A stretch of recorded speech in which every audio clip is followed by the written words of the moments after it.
Rococo art and architecture, and then we'll also deal with neoclassical art and architecture. Rococo art and architecture is related to the aristocratic resurgence after Baroque absolutism. You might remember with absolutism or the royal state, kings are becoming very powerful. They expect that they're able to control six different things, going from parliaments and the nobility all the way down to having a new kind of military. And when you have a powerful ruler like Peter the Great or Louis XIV passing away, then oftentimes you got this aristocratic resurgence where the aristocrats pushed back on the encroachments of the state. And so this is a reflection of, I think this art is a reflection of that. You'll see soft lines and pastels. It's kind of dreamy. Sometimes when you're inside of a building, it kind of looks like a wedding cake. It looks like overly ornamented. There's a lot of gold or fake gold inside of rooms. What I want to show you today is nobles at play. Sometimes I like to boil down an art movement into one sentence or four things like or whatever. Today I want you to think of Rococo as nobles at play.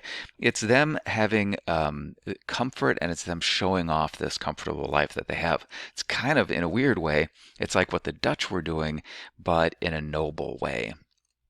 So here is our first image. And hopefully you can see the pastels, you can see how it's kind of dreamy, you can see how it's kind of, the lines are kind of soft and that sort of thing. And there's some sort of proposal. I don't know what the proposal is, whether it's a marriage proposal or some sort of other proposal, but those are clearly well-born people, wealthy people. They don't really have anything to do with their time. If you think about it, if they were peasants, they would be toiling in the fields, and if they were working in industry, then they would be toiling in their cottages. But these folks just sort of are having fun. They're out in the countryside, they're out in nature, having a good time. Any comments about that one? Okay. This one's called Tranquil or Peaceful Love. It's from around the same period of time, 1718 or so. And once again, these nobles are just kind of hanging out, talking to one another, almost like picnicking without food. Don't really have anything to do with their time. Where are they getting their money from? That's a good question. That's not a rhetorical one. Where the heck are they getting all their wealth from?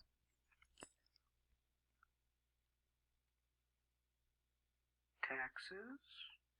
Well, so I don't think taxes. I think taxes would be taken from everyone but them and then go straight to the state to be paid for the military. How about another guess?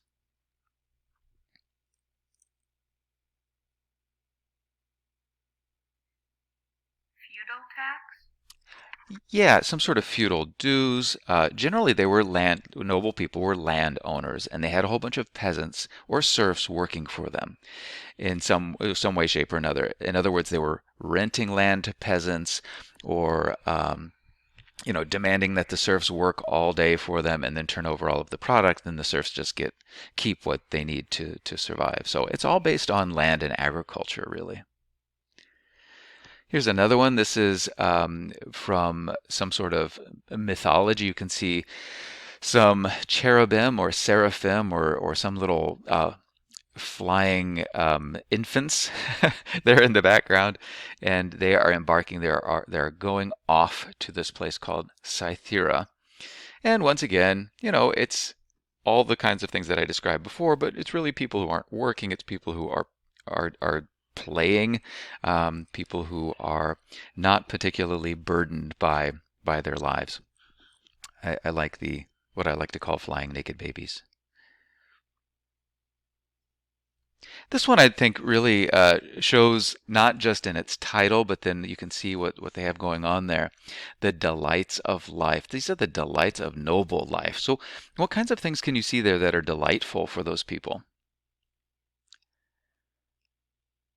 The instruments? Somebody is playing. There's people working for them, Yep, that's right. You got a guy playing music. I'm sure you've got people serving them. There is a servant actually in this painting. What is that servant doing? And describe that servant.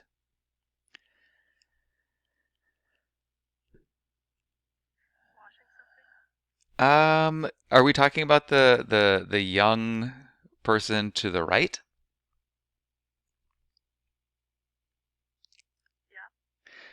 Yeah. See what that person has in their hand, or what they seem to be doing.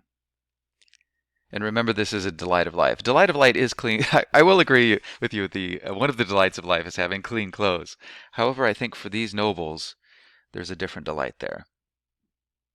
Is that like a bottle of wine or something? I believe it is. I believe that that is being cooled or chilled, perhaps, over in this basin thing, and this servant is providing the wine to them.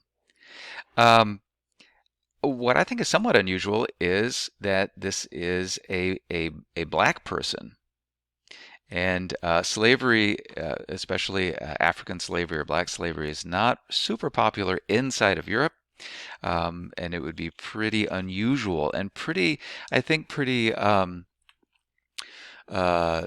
exotic, or something that people would really appreciate. Terrible word for that, but they would think it'd be really cool to have a black slave person working for you, or a black servant working for you. By the way, I'm going to go ahead and throw this out. Why don't Europeans import a lot of black Africans to Europe?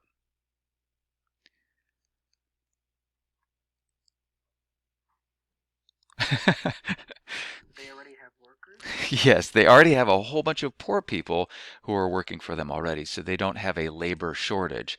They're able to exploit poor people on their own in Europe. Here is a an image of Marie Antoinette. You know, Marie Antoinette is kind of like the poster child of just useless nobility, and people really hate Marie Antoinette in France because they think that she is Madame Deficit. They think she is spending all of this money that their taxes are going to keep up her lavish lifestyle.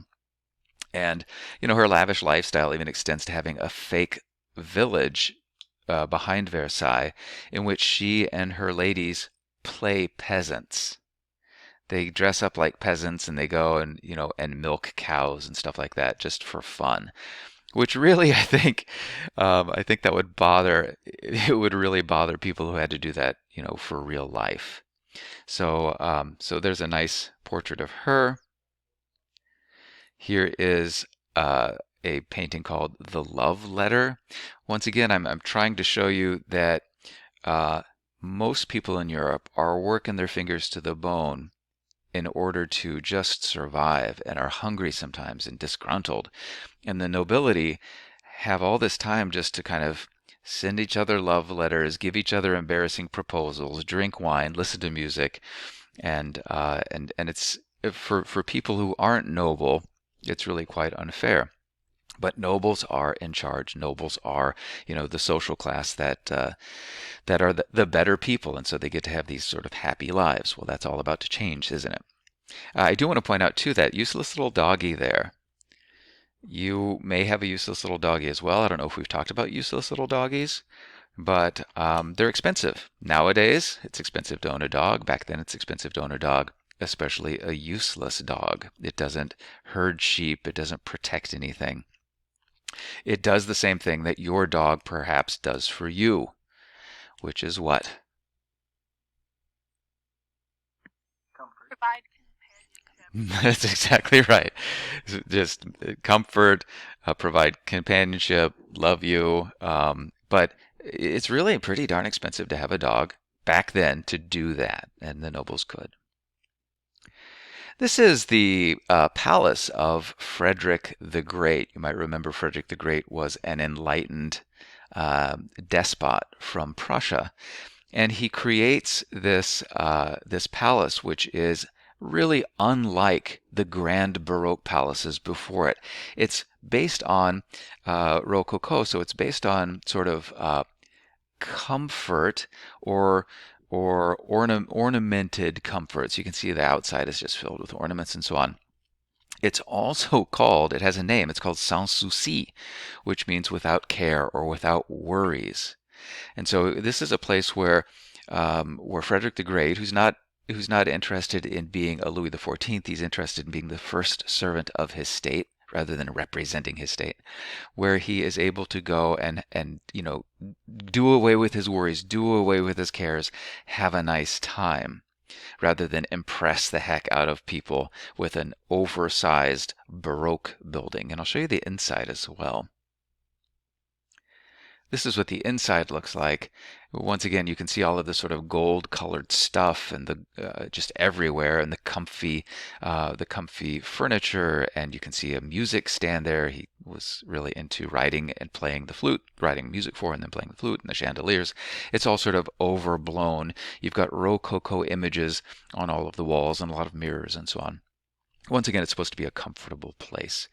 If you're ever in Berlin, there is a suburb of Berlin called Potsdam, and that's where this is. I suggest you go there. You can tour this in about 45 minutes. You can even see the comfy sort of ottoman or couch that Frederick the Great passed away on.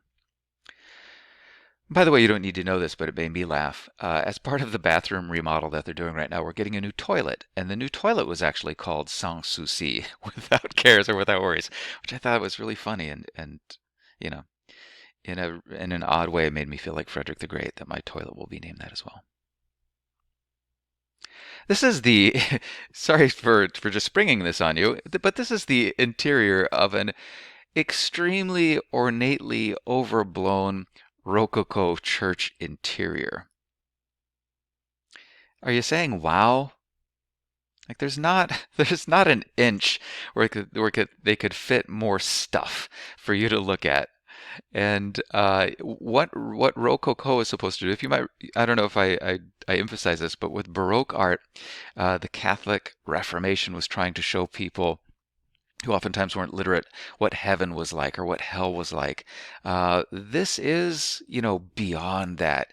This is sort of like what heaven would look like if heaven, was just filled with gold and images and all these sorts of things. It's really just um, it's for me, it's too much. Like I say, it's sort of like a wedding cake, and for me, my eyes kind of can't take it all in. Just like if you eat too much wedding cake, it kind of makes you sick. Looking at this kind of makes me sick in a way. It's just too much stuff. You never get bored of looking at things in a Rococo church. So moving away from nobles at play. Oftentimes, really, art swings like a pendulum from one thing to the next. And so, if Baroque art is about the royal state, then Rococo is going to be about the nobles. Or if Baroque art is, overly dramatic, then you're going to get this Rococo of not dramatic at all, just these people who are just playing around. Well, with neoclassicism, the pendulum is swinging back away from an over emotional drama Baroque and an over emotional, let's say, playful Rococo, and going back to a classical ideal, neoclassicism. You're going to see the lines much more clear. You're going to see the colors. Not sort of pastelly, but much more realistic. And really, what neoclassical art is trying to do is to show virtues. Gone are the time wasting, money wasting nobles, and now there's art with a message of this is what you should be like. This is the best way to be. So here's this is by Jacques Louis David. Most of what I'm going to show you today is by Jacques Louis David. He's the painter of the French Revolution. He's the painter of neoclassicism. This is 5 years before the revolution breaks out, but this fits really well into the period of time when the revolution finally does break out and all of the sacrifice that people need to make in order to support the French state, support the revolution, fight against the Prussians, the Austrians, and everybody else. This is showing us three brothers who have been chosen to fight three others from a nearby territory. Instead of going to war with both of these states attacking each other, they've sort of chosen, three people to fight, and then whoever wins this fight, it's going to be is going to be the winner of the war. So a dad is handing swords to his three sons. You can see those ladies in on the right hand of the screen. What emotion are the ladies feeling?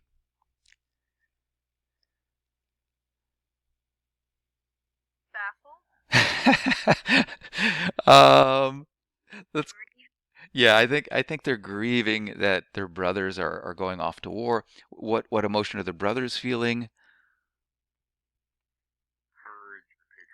Yeah, patriotism. They're looking very resolute that they're going to go and do what they have to do.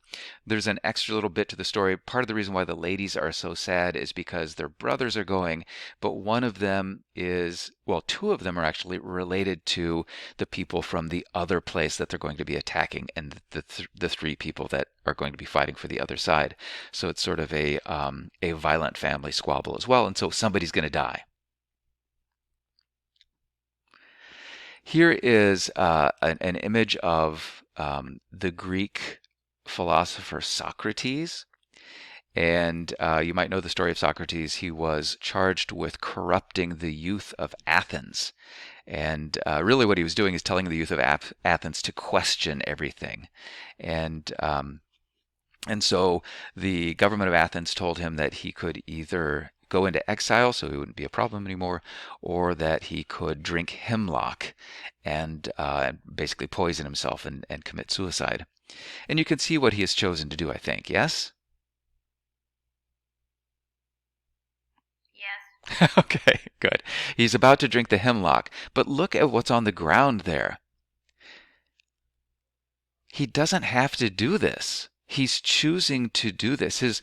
The people who are feeling grief once again because he's chosen to. He doesn't want to live in exile. He loves Athens so much. He has so much patriotism, so to speak, for Athens, and he knows that the government of Athens is doing him wrong. But this is a matter of principle, and so for a matter of principle, he's willing to die. They're ready to, haul him out of there. They've broken his chains. He could go anytime that he wants to, but he says, no, no, this is, it's unjust, but he's going to drink the poison. He's going to die. So, self-sacrifice. Good. Can I point out something? Yeah. One of the dudes on the right side is trying to cover his ears. Yeah. I get the sense that not everyone actually likes Socrates. uh, No, there's also that blue dude on the left-hand side hanging up against the wall, looking like he just wants to get this over with. I will accept your impression of that. I think they're all very upset. I think even the guy who's got his hands on the wall is saying, "No, Socrates, don't do it," and the guy who's holding his ears or his eyes is thinking, "I can't bear to watch this. This is crazy." But that's what art is all about. It's all about interpretation. You've seen this one before. Now maybe there's a little bit of context, being that there is a neoclassical sort of thing, the virtues of swearing an oath to meet together until a constitution has been made, and then of course you've got the three different parts of the Estates General: first estate, clergy; second estate, nobles; and third estate, everybody else. Go to the top left. Do you see that thing in the top left? Some people have thought that that's a dragon, but it's actually a parasol, aka umbrella, that's sort of blowing. It does look like a I dragon. know. I like dragons, so I wish it was. This is the death of Marat from 1793. Marat, if you remember, was an editor of a demagogic newspaper. He was the one who stirred up the ladies to march on Versailles. And he stirred up a lot of violence, and he stirred up a lot of head chopping. And somebody wanted to stop him. And so a young woman from the countryside, Charlotte Corday, decided to pay him a visit. And he had to spend a lot of time in medicinal baths. He had lived in the sewers of Paris for a while and caught some sort of nasty skin disease. And so he would hang out in his bath, and then people would bring him lists of traitors or names of traitors, people who needed to be executed. And he would turn those over to Robespierre and the Committee for Public Safety. Anyway, this young woman comes to the house where he's at and says, "I have a list of traitors for Marat. I need to see him." And so the guards let her in, and she basically says the same thing to him. And he says, "Let me see the list." And she gets close and stabs him. And he dies. So there he has the list in his hand. And what's interesting about this is that um, Jacques Louis David is making him look Christ-like. This is like the work of art called the Pietà, which shows Mary holding the lifeless body of Jesus. So it's kind of like he's people who recognize art would say, "Oh my gosh, he's saying that he's like Jesus. He's being sacrificed like Jesus." Really, he's a nasty individual killing a bunch of people who probably don't deserve death, and this young woman then put a stop to him. But the way Jacques Louis David portrays it is, this guy is a hero. This guy's Christ-like. He's a martyr. Guess what happens to Charlotte Corday? She gets killed. Yes, she gets her head chopped off. This is the Sabine Women Enforcing the Peace Between Combatants. It's a long title. It refers to a story from classical times. You can see that women are trying to stop men from fighting by doing what? Can you tell that? It's kind of I'm not sure if this is a good idea or what, but Getting naked? um, no, but keep going. Hugging them? Keep going. Showing the children? Yes, or at least bringing their kids to the battlefield and getting in between the two sides of combatants and saying, you need to stop fighting for the sake of the kids.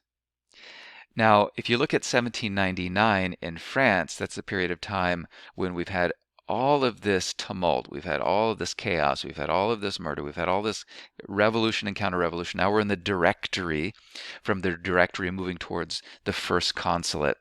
And I think Jacques Louis David is trying to tell Frenchmen, Frenchwomen, let's stop the strife, let's stop fighting. Maybe they could pull France together, get rid of the old idea of revolutionaries and counter-revolutionaries, and just everybody be patriotic French people. And you know what happens right around this period of time. There is a guy who comes to the fore who does that. That guy's name is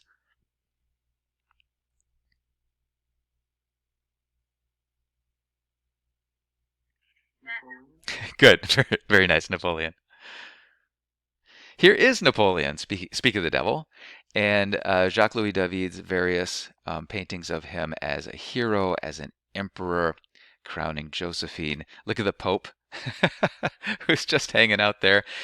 The Pope is in this painting, the Pope is powerless. In real life, the Pope is powerless as well. Napoleon, defeats all of the military units of all the various nations, and it's pretty easy for him to take over the papacy in Rome and as well. And then he actually had his troops steal the Pope's treasury, and after they made their concordat, their agreement, in which Napoleon completely won, Napoleon sent him a hat. And the hat was too small. I think Napoleon did that on purpose, and then also had some of the jewels that that they had stolen from the Pope, it's like sewn into the hat, so that it's just adding further insult to injury. And then there's Napoleon's just sort of hanging out, looking like he's a 19th century ruler rather than a Roman emperor or something similar. Mr. Barron, Yeah. why wouldn't the Pope want more than what he got? Because he looked Yes, he wanted more, but he really had no power. In medieval times, the popes could excommunicate people, or they could put a kind of interdiction over an entire place, saying that no sacraments could be performed. Um, because of the Enlightenment, because of modern thinking, a guy like Napoleon is not going to be frightened of the Pope saying, "I'll excommunicate you." That just we're beyond that, and so the Pope really is quite powerless. He has to go with the flow. He's happy that Catholics in France are no longer going to be, executed for being supportive of the Pope, and so he just kind of has to go with whatever he can get. Popes lose their power around this period of time to really influence things like they used to be able to. It's just the way it is. And then there's the consecration of the emperor once again from far away. Here's a couple of images of Napoleon by Jean-Auguste Ingres. Similar sorts of things, though. You can kind of see this. Maybe the virtue here is capable leader on the left, or maybe the virtue is, kind of like harkening back to a Roman style emperor.